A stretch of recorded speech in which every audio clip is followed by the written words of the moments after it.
For today's video ay magluluto ako ng carbonara. So, kakailangan natin ng butter, Nestle cream, ibap, cheese, mushroom, ham, sibuyas, at bawang. Simulan na natin.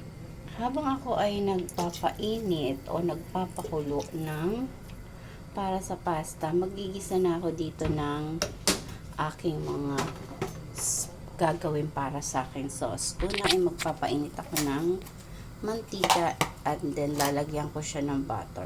Mas masarap kasi ang carbonara kapag may butter. Diba? And then ilalagay ko na yung ham.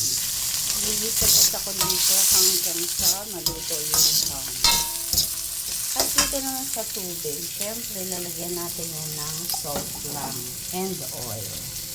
Sudpin na dito yung mushroom. Gisa-gisa ulit natin hanggang sa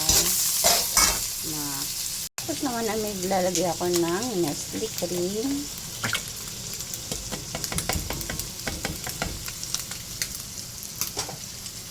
At ibap.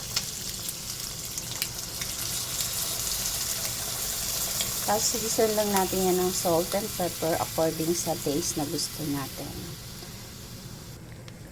Kumukulo na siya at ditoin lang natin to according sa nakalagay sa package. So usually niluluto ito ng mga 20 minutes. So lutuin natin ng 20 minutes.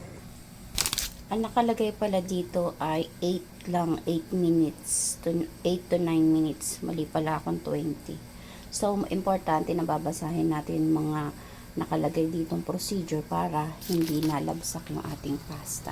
So, kapag kumulo na to, okay na, patay na natin. Turn off pala natin ang ating apoy. Mali pala yung term ko doon. So, yun lang. Wait lang natin. So, heto na nga ang aking carbonara. Hindi ko na siya nakita. At drainain ko lang yung water. And then, heto na siya guys.